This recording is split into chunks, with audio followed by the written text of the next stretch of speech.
मेरे प्यारे दोस्तों, भाइयों और बहनों, आप सबका राधा कृष्ण भक्ति ज्ञान चैनल में स्वागत है।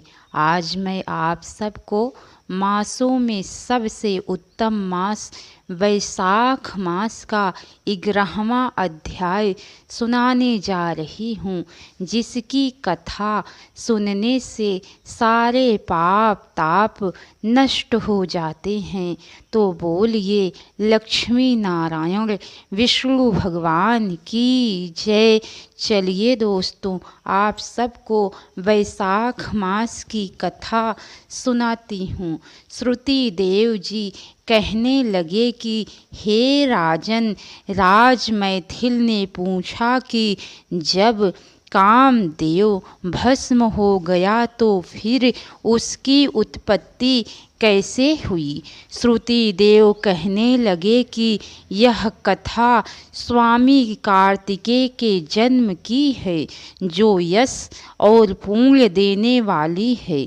जब महादेव जी ने कामदेव को जला दिया तो उसकी स्त्री रति अपने पति को भस्म हुआ देखकर शोक से मूर्छित हो गई। जब 2 घड़ी के पश्चात उसकी मूर्छा गई तो अत्यंत विलाप करने लगी, जिससे सारा तपोवन दुखमय हो गया।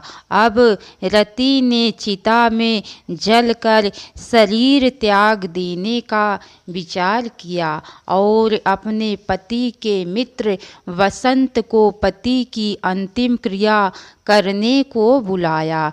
जब वह चिता बना रही थी कि बसंत भी वहां आ गया। वह रति को देखकर अति दुखित हो रति को समझाने लगा और कहने लगा कि आत्मघात करना उचित नहीं तथा धर्म से विपरीत है। जब बसंत ने उसके शरीर त्यागने का विचार दृढ़ देखा तो नदी के किनारे पर चिता बनाई और रति गंगा में स्नान कर सब इंद्रियों को रोक कर और मन को आत्मा में लीन करके चिता पर चढ़ने को तैयार हो गई।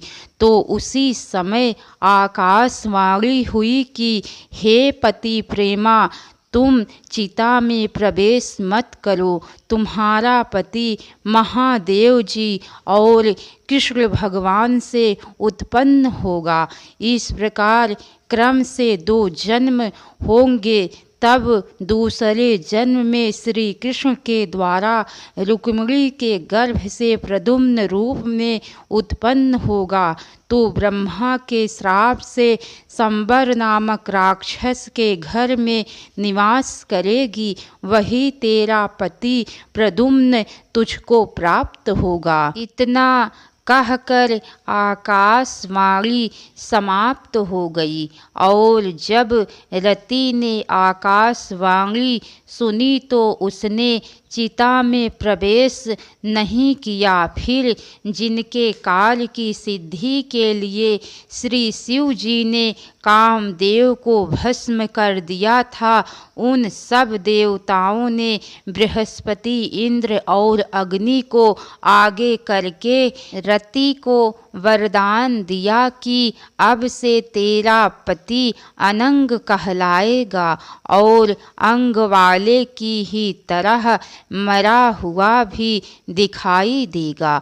और फिर कहने लगे कि पूर्व काल में तेरा पति सुंदर नाम का राजा था। उस जन्म में भी तुम इसकी पत्नी थी, परंतु रजशंकर कारिणी होने के कारण तुम्हारी यह दशा हुई। अब वैशाख मास में मंदाकिनी नामक नदी में स्नान करके मधुसूदन भगवान का पूजन तथा उनकी दिव्य कथा सुनने से अक्षुण्य शयन नाम का व्रत करने से तुम्हारा पति अवश्य तुमको मिल जाएगा।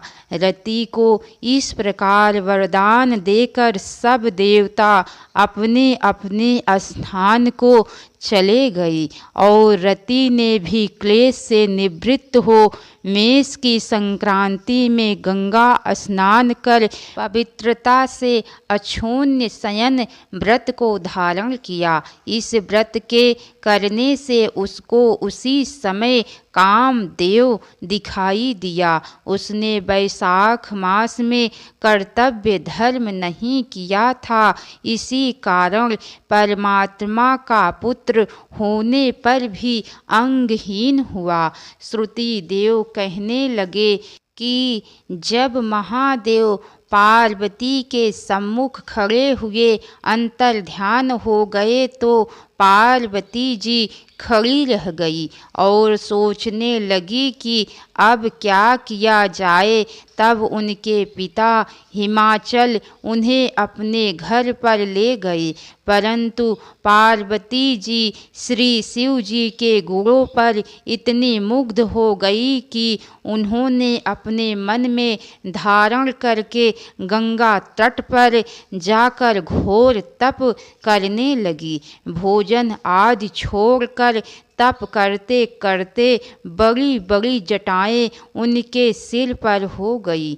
इस प्रकार 1000 वर्ष तक शिव जी की आराधना करती रही। एक दिन सायंकाल के समय श्री महादेव जी पार्वती जी की परीक्षा करने के लिए ब्रह्मचारी भेष धारण कर उनकी पर्णकुटी में आकर उनकी अचल भक्ति देखकर कहने लगे कि हे भद्रे, जो तुम्हारे मन में हो वरदान मांगो। तब पार्वती जी कहने लगी कि मैं यही वरदान मांगती हूँ कि आप मेरे पति हों। तथा आस्तु कहकर श्री शिव जी ने सप्त ऋषियों को बुलाया और उपस्थित होने पर उन्हें आज्ञा दी कि तुम हिमाचल के पास जाकर विवाह का प्रस्ताव रखो। सातों ब्रह्मवादी ऋषि चारों तरफ प्रकाश करते हुए आकाश मार्ग से हिमाचल के घर पहुँचे। राजा ने उनका यथोचित पूजन आदि से सत्कार किया। तब ऋषियों ने कहा कि हे राजा हिमाचल, तेरी कन्या पार्वती पहले दक्ष की कन्या सती थी, जिसने अपने पिता के यज्ञ कुंड में गिरकर अपने प्राण त्याग दिए थे। इनका पाणी ग्रहण करने के योग्य सिवाय शिव के और कोई नहीं है, इसीलिए तुम अपनी कन्या का विवाह श्री शिव जी के साथ कर दो। तब हिमाचल ने कहा कि मेरी कन्या ने तो छाल के वस्त्र पहनकर गंगा तट पर शिव जी के साथ विवाह करने के लिए अनशन व्रत धारण किया हुआ है, सो उसकी मनोकामना पूर्ण हुई। आप महादेव जी को जाकर कह दे कि मैं प्रीति पूर्वक अपनी कन्या उन्हें अर्पण कर चुका हूँ, आप उसको अंगीकार कीजिए। फिर हिमाचल कन्या के विवाह के प्रबंध के लिए सोचने लगे। उधर सप्त ऋषि महादेव जी के पास पहुँचे और विवाह निश्चित करके चले गए। इसके पश्चात निश्चित तिथि पर लक्ष्मी आदि सब देवियों और विष्णु आदि सब देवताओं ने विवाह महोत्सव देखने के संग बारात लेकर श्री शिव जी बैल पर आरूढ़ होकर पर चारों ओर भूत गणों से सेवित शंख, भेरी, मृदंग आदि बाजों के शब्द के साथ तथा बंदी जनों के समूह सहित ऋषि गणों की वेद ध्वनि से हिमाचल के घर में प्रवेश किया और सुंदर शुभ मुहूर्त लग्न तथा शुभ ग्रहों की दृष्टि में हिमाचल ने अपनी कन्या श्री पार्वती जी का विवाह श्री महादेव जी से कर दिया। महोत्सव के पूर्ण होने पर श्री शिव जी लौकिक धर्म का पालन करने के लिए संपूर्ण रिद्धि और सिद्धियों से युक्त इंद्र के भवन के समान हिमालय के शिखर पर नंदिनी के तीर पर वन के बीच में, जहाँ भौरे गूंजते और पक्षी अपना सुंदर शब्द करते हैं, पार्वती जी के साथ दिव्य 1000 वर्ष तक रमण करते रहे। जब श्री शिव जी पार्वती के संग नित्य रमण करते रहे परंतु गर्भ स्थित न हुई तो देवताओं को अति चिंता हुई और सब मिलकर इसके कारण को सोचने लगे कि नित्य ही पार्वती के गर्भस्राव होने के कारण हमारे कार्य की सिद्धि नहीं हो रही।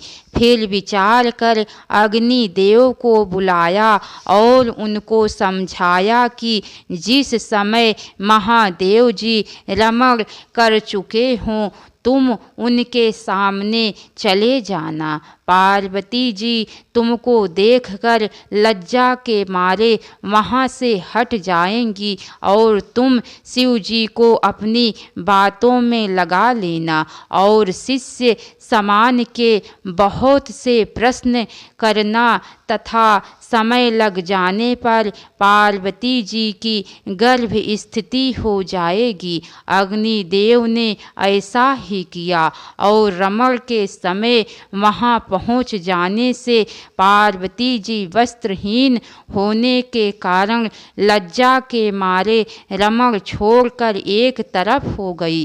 शिव जी महाराज को ऐसे समय में अग्निदेव का आना बहुत बुरा लगा और उन्होंने श्राप दिया कि मेरा वीर्य तुम्हारे मुख द्वार से तुम्हारे उदर में प्रवेश करे।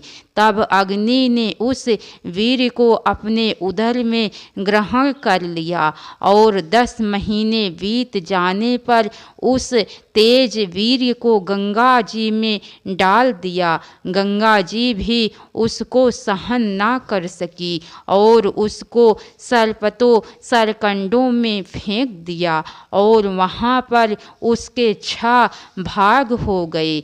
तब ब्रह्मा जी ने 6 कन्याओं को भेजा।